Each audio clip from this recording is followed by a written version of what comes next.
Al-Fatihah.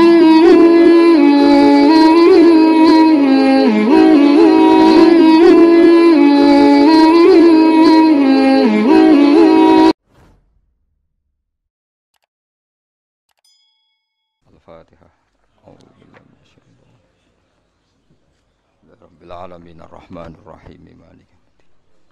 Iyyaka na'budu wa iyyaka nasta'in. Shiratal ladzina an'amta 'alaihim ghairil maghdubi 'alaihim waladdallin. Bismillahirrahmanirrahim. Mun kula terangno kiamat iki, soal kiamat itu seru, ora usah ndelok. Nggih, kiamat itu seru, ora usah ndelok. Anjing ben kiamat itu semua orang dihisab, termasuk sampean-sampean bareng dihisab. Pertama sing dijaga jelas salat. Jadi kalau masalah ibadah mahdhah itu salat, nah masalah sosial itu asal tidak saling bunuh.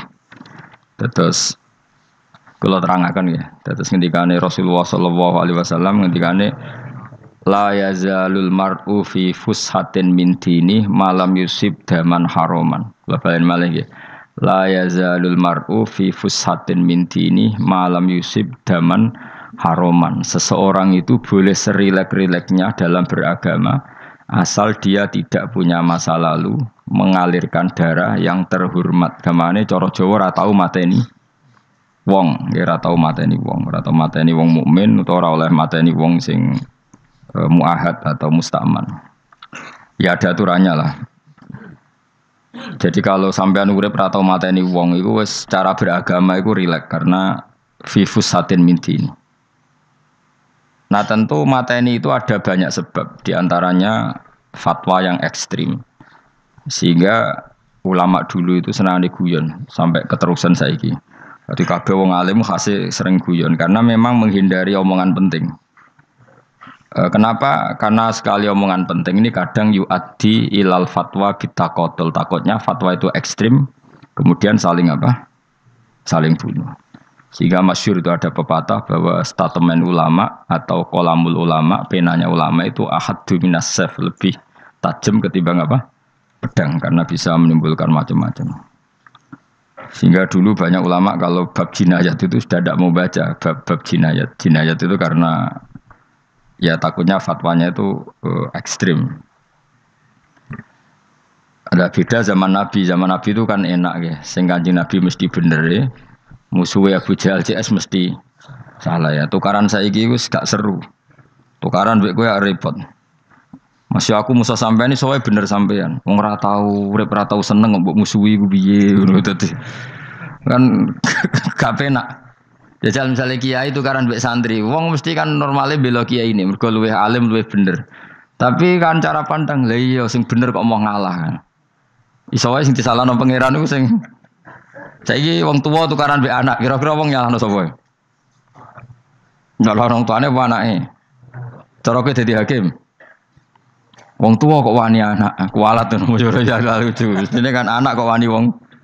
Tapi wong tua kok wani anak, wong tua model opo? Terus anak wani wong tua ya anak model opo? Ya model milenial, model.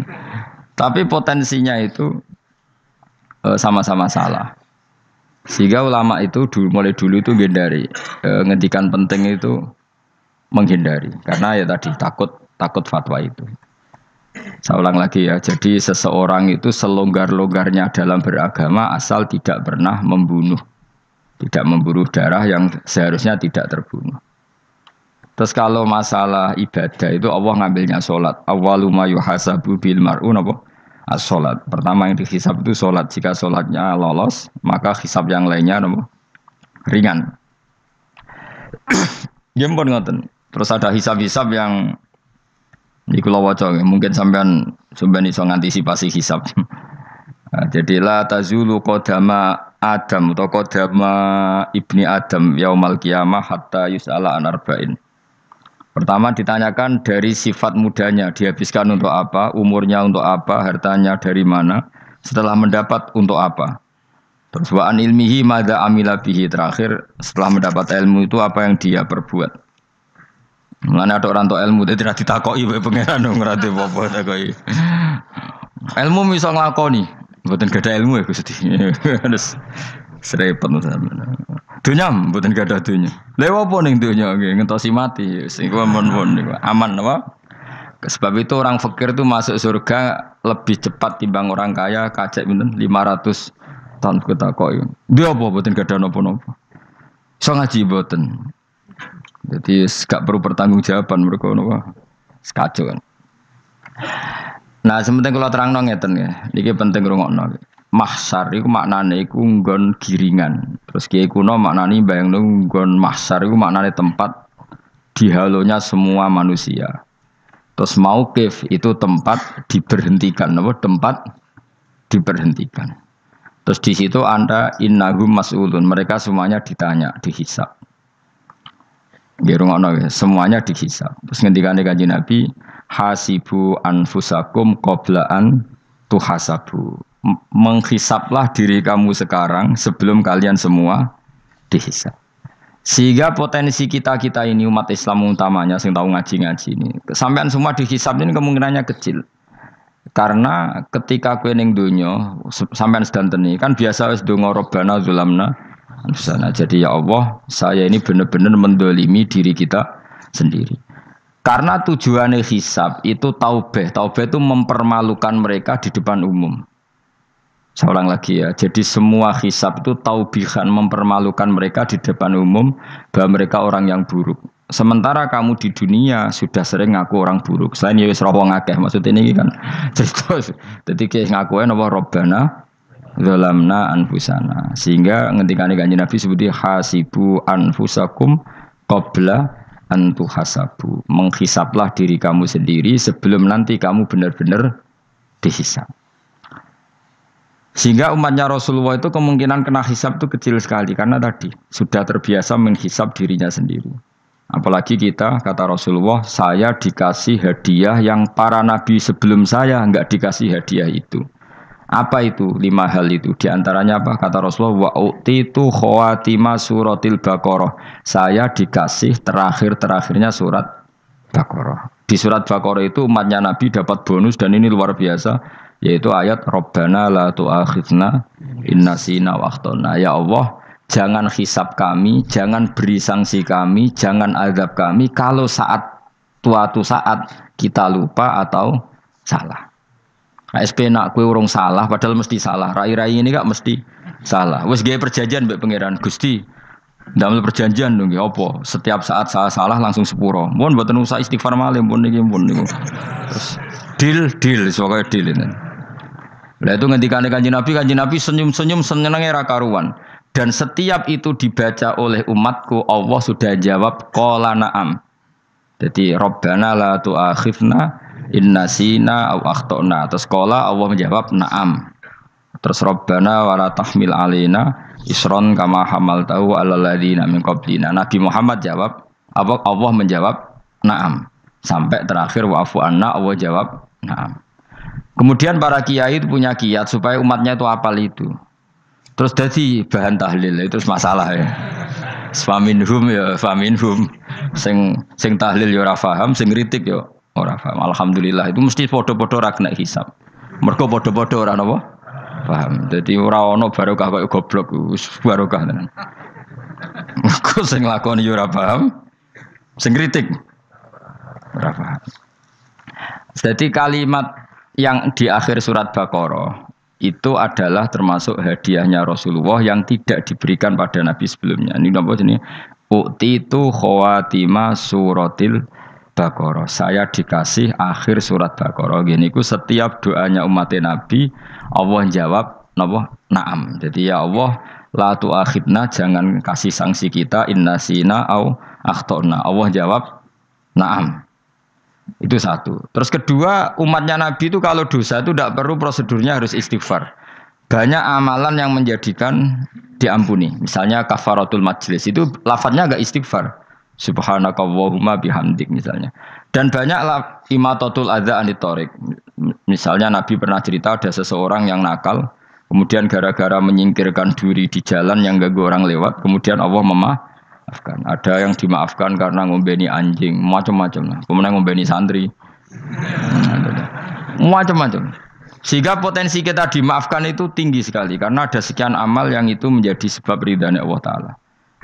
Malah kalau dalam dunia wali itu ada seorang wali mau ngarang kitab kemudian tintanya itu diminum lalat, dia membiarkan tinta itu sampai lalatnya sampai kenyang, kemudian gara-gara itu dimaafkan oleh Allah Subhanahu wa taala. Banyak sekali. Sehingga potensi kita dimaafkan tinggi. Terus turu sudah ada orang rasani wong enggak macam-macam lah. Iku ya insyaallah disepuro pangeran. Dadi ana wali mergo kakean apa? Turu ditakoki, "Kenapa kowe kok turu wong wali? Mboten siap roh donya, Gusti." "Kenapa?" "Donya wis rusak tok, patok mboten roh, Gusti." Lah iku ya mari swarga napa? Ya swargane wong turu ya kira-kira tok. Tapi jadi umat Nabi itu luar biasa. Makanya saya yang heran kalau ada orang alim bikin gerakan terlalu tenanan itu keliru, biasa mawon. Turu ku ya ibadah, wae agar gak zina, gak maling, wae agar gak nglakoni dosa gedhe ini sanggep ae napa? Ibadah. Karena tadi Rabbana la tu'akhidna in nasina wa akhtana. Terus Allah jawab na'am. Sehingga kiai-kiai itu takut orang itu lupa terus dimodifikasi sedemikian rupa jadi wiridan. Tapi alhamdulillah kok banyak yang kritik. Jadi ya biar seimbang napa? Seimbang apa alam demokrasi. Jadi kula lagi kecewa mbek sing kritik mergo insyaallah rapati paham masalah usul ini.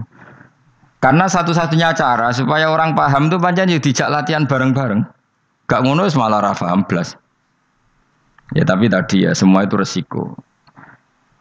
Zaman Nabi Sugeng ana ibadah sunat dilakoni terus Nabi yo duka, kuwatire dianggap wajib.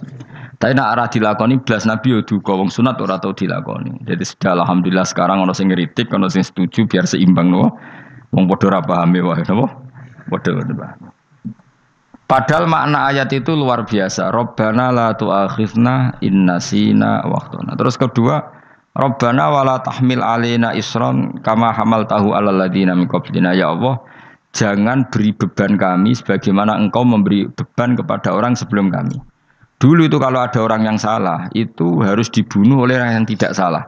Liyaqtulal bari minkum al mujrima. Supaya yang tidak salah membunuh yang salah. Sehingga ketika umatnya Nabi Musa menyembah anak sapi, ijel itu, apa kata Allah?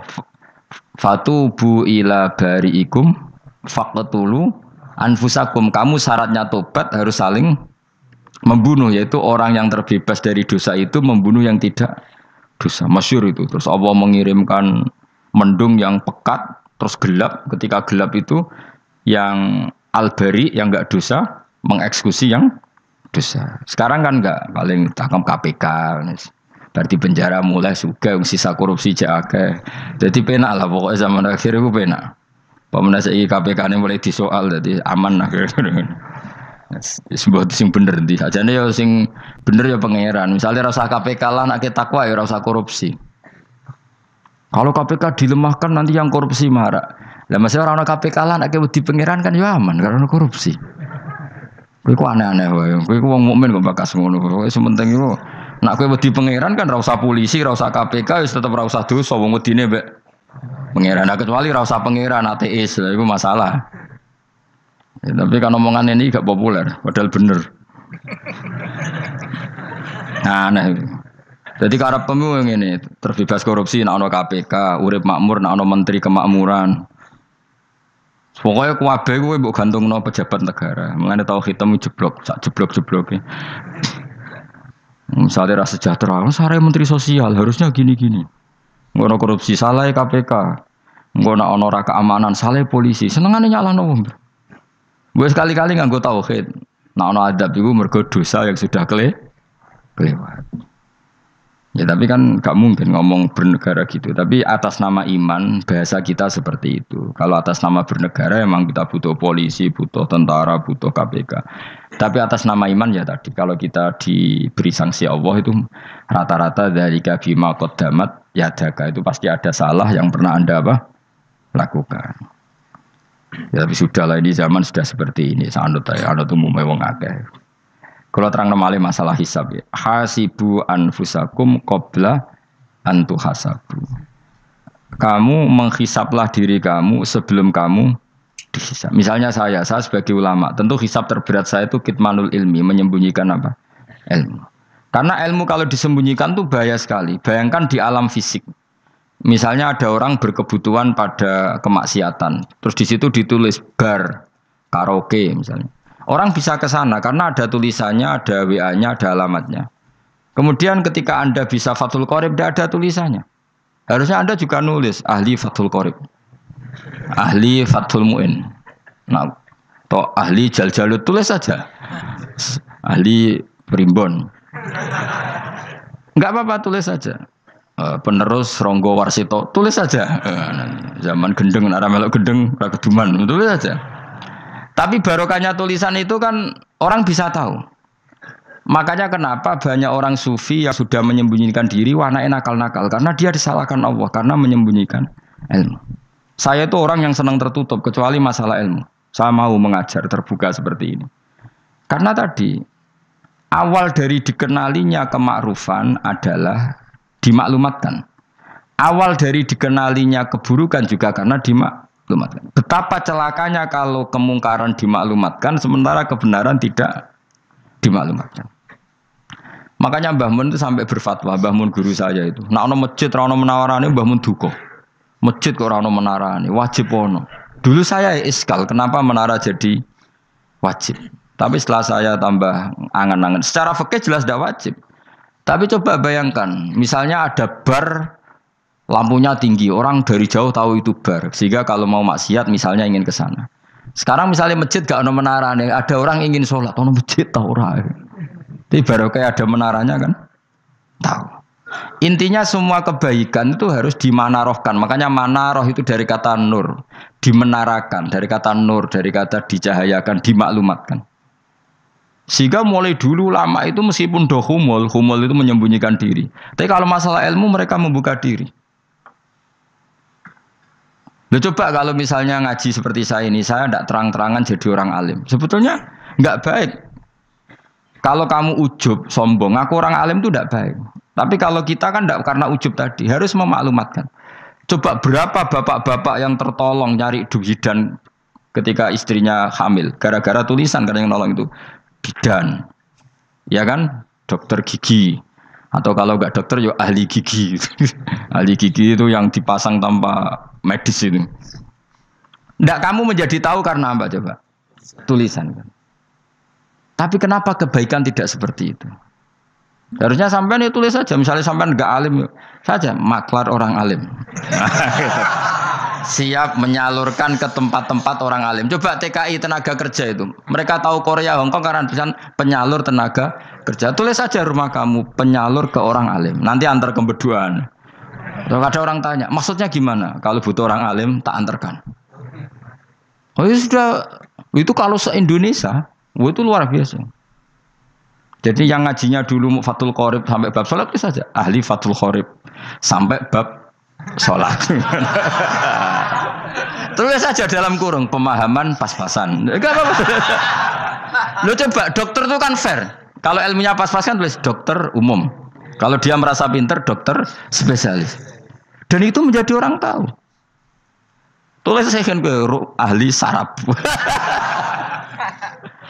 Nah, lo buatan guyon itu betul. Makanya saya ini termasuk orang yang menyembunyikan diri. Tapi kalau bab ilmu enggak. Sehingga nyun saya tidak sombong, banyak gus-gus alim yang ngaji saya Jamul Jame, ngaji Mahali. Padahal itu kitab tersulit di pondok. Tapi gara-gara saya sering cerita, saya pernah ngaji Jamul Jame sama Mbah Mun. Saya pernah mentakriri kitab ini, kitab ini. Nya banyak yang ngaji saya. Kalau tanpa itu kan mereka tidak tahu. Ya sampean nggak apa-apa kalau menyaingi saya, tulis saja di rumah kamu ahli Jamul Jame. Barang diparani ahli apa? Ahli jilid. Maksudnya kalau kitab kamu rusak bawa sini. Ya enggak apa-apa.